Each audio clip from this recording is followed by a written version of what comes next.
Hindi literature, मुझे लगा कि हिंदी लिटरेचर, क्योंकि मेरा हिंदी मीडियम से हूँ, मैं बचपन से पूरा हिंदी में ही पढ़ाई करी है, तो हिंदी मीडियम मतलब इंग्लिश हिंदी लिटरेचर में लगा कि चीज़ें कवर हो जाएंगी, क्योंकि ये भी पता था कि ज्वाइनिंग हो गई थी उसी बीच में मेरी। तो अब चूँकि जॉब के साथ इतना आपको टाइम नहीं मिल पाता है कि आप बहुत ज़्यादा चीज़ें अपना वास्ट कर सको, तो हिंदी लिटरेचर में एक तो इंटरेस्ट तो था ही, लेकिन सेकंड चीज़ ये थी कि मेरे लिए बहुत अच्छा रहा कि चूँकि उसमें चीज़ें ऐड नहीं करनी होती हैं। आपको पता है कि हिंदी लिटरेचर कहाँ से पढ़ना है, सबको पता है कहाँ से पढ़ना है, विकास सर के नोट्स उठा लीजिए और उसको अच्छे से पढ़ जाइए 3-4 बार और तो कवर हो जाता है वो। तो सोर्स मेरे लिए, तो सोर्स में तो मुझे डाउट नहीं था कि मैं घर रह के ये इस सोर्स से हिंदी लिटरेचर तो अच्छा कर सकती हूँ। तो मैंने हिंदी लिटरेचर अपना किया, मैंने मटेरियल मंगवाया उसका, बुक्स जो थी, और मैंने उसको 2-3 बार उसको ही रिवाइज किया बहुत अच्छे से, जो भी मेरा सिलेबस था। तो मैंने उसको अपने टॉपिक से, चूँकि अब जॉब के साथ मैं पहले एक चीज़ बता दूँ कि जॉब के साथ जो चीज़ें मैंने अभी तक की सोची वो पीसीएस था। यूपीएससी के लिए मैंने अभी तक उस हिसाब से तैयारी में मैंने नहीं सोची, क्योंकि मुझे पता था कि जॉब के साथ मैं जितना चीज़ें कवर कर सकती हूँ, जहाँ तक कवर कर सकती हूँ, वो पीसीएस की चीज़ थी। तो मेरा जो भी ये अभी तैयारी का जो रहा है वो मेनली इधर लास्ट 1 ईयर से मेरा पीसीएस ओरिएंटेड रहा है, क्योंकि यूपीएससी के लिए फिर थोड़ा सा ज़्यादा समय चाहिए होता है, डेली की एकदम पढ़ाई चाहिए होती है। तो उसके बाद जब हिंदी लिटरेचर मैंने ऑप्शनल अपना ऑप्ट किया, फिर मैंने उसको चीज़ें कवर करी, पढ़ा, और फिर जब सेकेंड वेव आया कोविड का, तो चीज़ें धीरे जब मैं इधर अपनी तैयारी को आगे बढ़ा ही रही थी, तो सेकेंड वेव की कोविड में फिर से एक मेरी लाइफ में ट्विस्ट आया कि मेरे फादर एक्सपायर हो गए मई 2020। तो फिर वहाँ से फिर एक स्टॉप आया। और एक चीज़, मैं ये सब इसलिए नहीं बता रही हूँ कि मैं अपनी कहानी को प्रेजेंट करना चाहती हूँ, सिर्फ इसलिए मैं ये चीज़ आप लोगों से बता रही हूँ कि सबकी लाइफ में, आप सबकी लाइफ में कुछ ना कुछ होगा स्ट्रगल, सबके पास प्रॉब्लम्स होंगी। मुझे नहीं लगता कि यहाँ कोई भी ऐसा इंसान होगा जिसके पास प्रॉब्लम्स ना हो, ठीक है।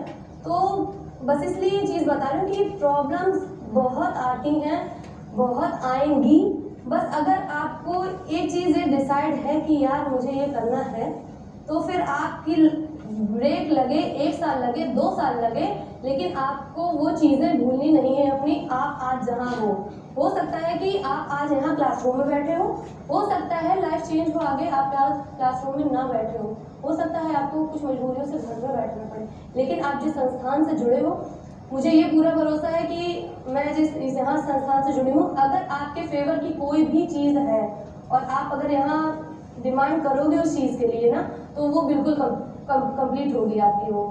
तो बस ये है कि घर पर रह के भी आपने जो अभी तक यहाँ पढ़ाई करी है और जो आगे चीज़ें आप कवर करना चाहते हो, उनको आप क्लास में हो, आप बिल्कुल क्लास के अच्छे से आप क्लासेस करिए, यहाँ के नोट्स बनाइए।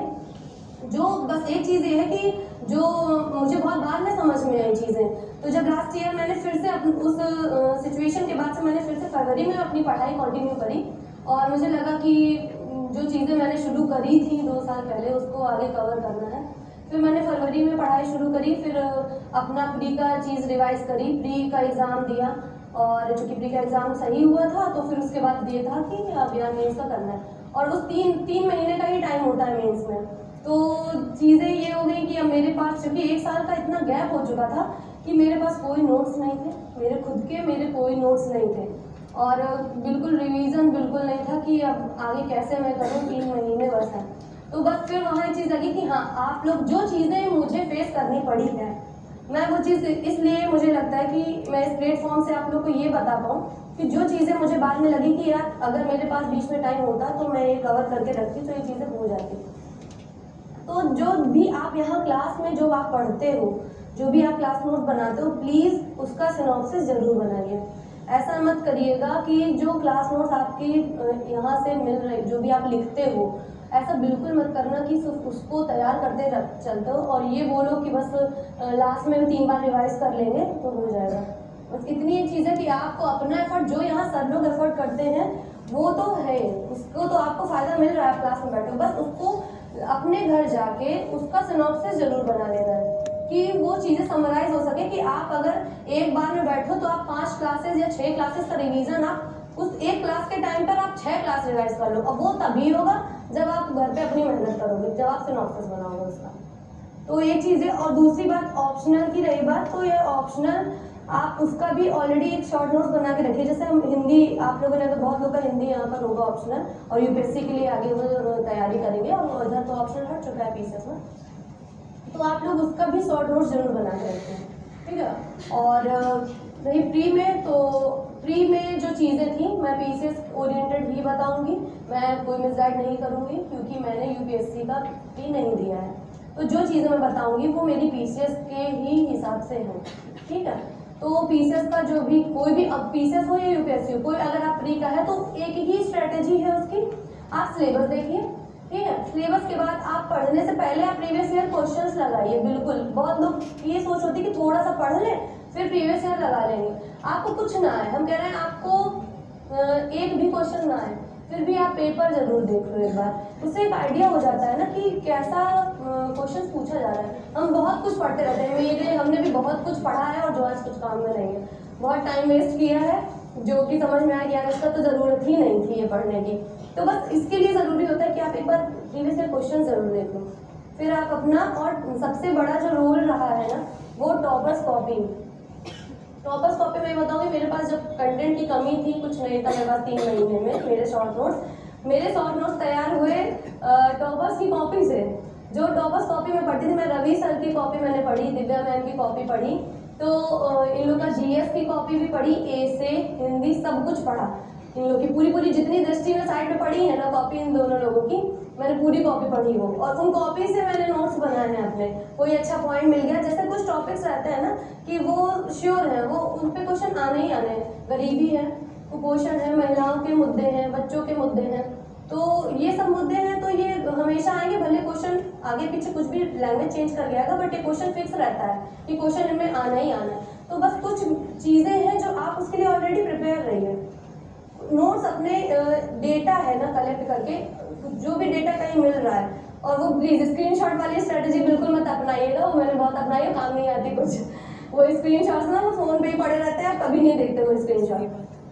तो जो कोई भी डेटा वो कहीं भी मिल रहा है, आप एक उसका एक लिस्ट बना लीजिए कि डेटा, और एक A4 साइज पेपर में, कॉपी में, जैसे भी आपको सही लगता है, एक डेटा जरूर उसका बना लीजिए टॉपिक वाइज। और चूंकि यही है चीज़ें जो आपके आंसर को बहुत अच्छा करती हैं। देखिए जनरल कोई क्वेश्चन है, अगर आप उसका आंसर जनरल लिखते हो तो सब वैसा ही लिख रहे हैं। अगर आपको अपने आंसर को अच्छा बनाना है, और वो जो एक मार्क्स ऐड होता है ना, एक डेटा से अगर आपका 1 मार्क भी ऐड हुआ है ना, वो बाद में चल के बहुत अच्छा आपको रिजल्ट देता है। तो हर एक क्वेश्चन में कोशिश करिए कि एक डेटा से शुरुआत करिए, और अगर आप कंक्लूजन दे रहे हैं तो वहाँ पर कोई भी रिपोर्ट लगा दीजिए सेकेंड ARC की। लगभग बहुत सारे मुद्दों पे सेकेंड ARC का रिपोर्ट है। सेकेंड ARC का रिपोर्ट बिल्कुल मत भूलिए, SDG से कनेक्ट करना। हमें नहीं लगता कि कोई भी मुद्दा हो और उसको आप SDG से कनेक्ट नहीं कर सकते हो।